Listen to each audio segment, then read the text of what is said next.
महरम, ये इस्लाम में जो है एक वर्ड आता है महरम। तो इसके थोड़ा कन्फ्यूजन बनी रहती है कि महरम है क्या, ये इसके बारे में आज जानते हैं। महरम का मतलब जो है होता है हराम। ये अरेबिक वर्ड से आया है हराम। इसका मतलब होता है हराम। हराम मीन्स प्रोहिबिटेड। तो महरम वो रिलेशनशिप होती है जिसमें जो है मुसलमान लड़कियों की जो है शादी जो है वो प्रोहिबिटेड होती है। इन रिलेशनशिप कुछ ब्लड रिलेशनशिप ऐसी होती है जिसमें जो है शादी प्रोहिबिटेड होती है मुसलमान लड़कियों की, तो उनको महरम कहा जाता है कि ये मेरे महरम हैं, क्योंकि इनसे हमारी शादी नहीं हो सकती। तो अब ये महरम का कॉन्सेप्ट कैसे आया है, देखिए हिंदुओं में भी जो है गोत्र का कॉन्सेप्ट होता है। जी ना, हमारे जब शादी होती है तो गोत्र देखा है तो फिर अलग गोत्र में शादी होती है। ये इसलिए आया है कि सेम जीन्स में अगर शादी होगी, अगर क्लोज ब्लड रिलेटिव होंगे तो उनके जीन्स बहुत सिमिलर होंगे। तो जब जो सिमिलर जीन्स में शादी होगी तो जो जो बच्चे पैदा होंगे वो जो है अपंग पैदा हो सकते हैं, वो थोड़ी सी उनमें डिफॉर्मिटी हो सकती है। तो इसको ऐसा ना हो इसलिए जो है हिंदुओं में जो है गोत्र थोड़ा सा लंबा कॉन्सेप्ट है, थोड़ा सा ज़्यादा दूर तक हमारी शादियाँ नहीं होती हैं, क्योंकि जो है जीन्स का बदलना बहुत ज़रूरी है। जितने जीन्स डिफरेंट होंगे उतने बच्चे जो है अलग तक तेज़ पैदा होंगे, और उतने ही जो बच्चे जो है उतने अच्छे जीन्स आएंगे बच्चों में। तो महरम का कॉन्सेप्ट भी बिल्कुल वैसे ही है जैसे हमारा गोत्र कॉन्सेप्ट है। इक्विवेलेंट कॉन्सेप्ट जो है महरम का भी है। वहाँ पे भी जो है जो मुसलमान जो वो थे, जो पंडित लोग थे, जो मुसलमान जो मौलवी लोग थे, उन्होंने इस बात को समझा कि जो है कि आपस में शादियाँ नहीं होनी चाहिए, और आपस में शादियाँ जब होंगी तो जो है बच्चे जो है ठीक है अच्छे पैदा नहीं होंगे, अपंग पैदा हो सकते हैं, उनमें डिफॉर्मिटी हो सकती है।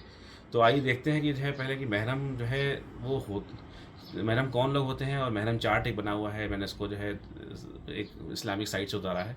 तो एक महरम चार्ट होता है, उस महरम चार्ट में जो है एक लड़की को बताया जाता है कि ये रिलेशनशिप है जहाँ आपकी शादी नहीं हो सकती है। तो इसमें एक चीज़ और है कि जो है पुराने ज़माने में ना ये लड़कियाँ अपने महरम के साथ ही बाहर भी निकला करती थी, क्योंकि इनसे इनको खतरा नहीं होता था।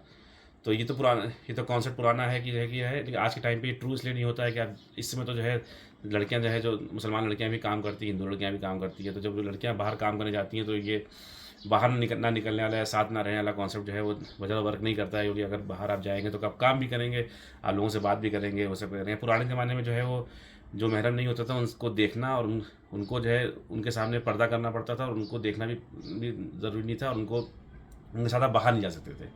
आज टाइम पे समाज ने थोड़ा सा बदलाव किया, आज टाइम पे ट्रू नहीं है, लेकिन महरम का कॉन्सेप्ट अभी भी है। और महरम का कॉन्सेप्ट जो है ये शादी से रिलेटेड है कि किन रिलेशनशिप में आपकी शादी नहीं हो सकती है। आइए चार्ट पे एक नज़र डालते हैं कि महरम होते कौन कौन लोग हैं। इस चार्ट को देखें, आप फीमेल हैं तो पति ऑब्वियसली आपके महरम हुए, इनके साथ सास ससुर और नंद भी महरम हो गए, लेकिन देवर जेठ और उनके बच्चे महरम नहीं हुए, नंदोई भी महरम नहीं हुए। बाकी सारे रिलेशनशिप जो है वो प्रोहिबिटेड हैं, महरम आपके नहीं हुए।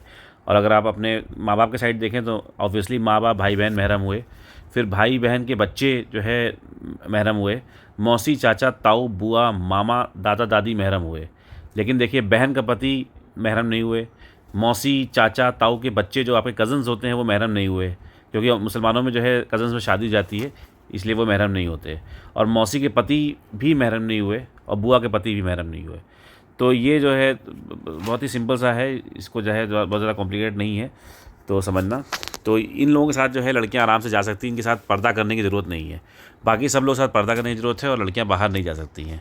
आधुनिक युग में जो है थोड़ा सा ये ट्रू नहीं है, लेकिन जो है पुराने ज़माने में चीज़ चली आ रही थी। लेकिन समझाने का पर्पज़ खाली इतना है कि गोत्र से काफ़ी मिलता जुलता है। दूसरे रिलीजन को समझें, इस्लाम को समझें। सारे धर्मों में बहुत सारे कॉन्सेप्ट एक जैसे हैं, बस समझने की बात है।